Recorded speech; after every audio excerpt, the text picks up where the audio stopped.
there and welcome to this video. I'm going to test today to see if I actually have abdominal separation or rectus diastasis after giving birth to my second child 4 weeks ago. So it's been exactly 4 weeks to the day. I haven't had a chance yet to get to this test, obviously being busy with a newborn.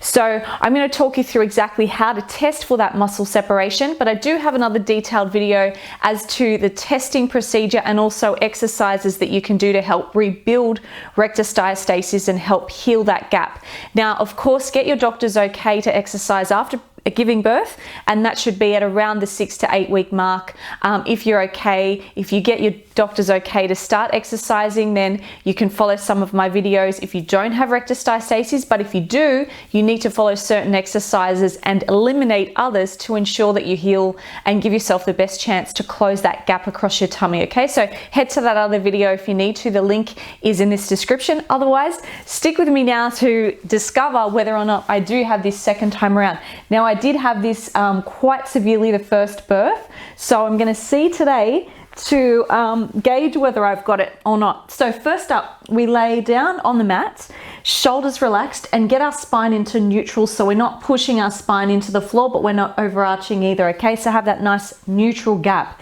Feet are about hip distance apart, and bring your feet in a little closer towards your bottom. Okay, so just relax for a moment there. And we're going to place our fingertips just above the belly button, pointing downwards. Okay, so right above there. I'm going to bring the other hand behind the head, elbow nice and wide. So opening up through the chest, keeping the chin open as well.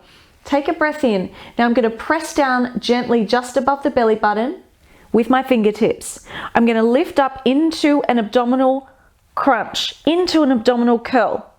Okay, now what I can feel here, so what you want to do is hold this lift. You are feeling for a gap in your abdominals. So literally like a little ditch in between the two sides of abdominals, okay? And come back down again. So what I can feel right now is about a 1.5 finger space. So I do have abdominal separation, but on a very small level. Inhale once again. I'm going to exhale, move my fingertips down below the belly button this time, just testing that area. And I'm going to lift and see if my hand falls into that small gap here. Okay, so about a finger space. I'm going to do that again, just to check. So inhale, and I can tell you now my abdominal strength is 0 at the moment to even come up here. So I'm going to go a little higher this time, press down through my fingers into the center of the tummy and lift. Okay, so what I'm feeling is a slight gap going up towards the middle of my tummy, the middle of my core, and then the same gap just above the belly button and a slightly smaller gap below the belly button. So one more time, inhale, exhale, lift. There it is. Yep. So I've got about a finger space, so I'm going to turn onto my side, come up carefully. So as I said to you, obviously giving birth 4 weeks ago, I haven't got the doctor's clearance to exercise, so I'm only doing this test. I've only been walking.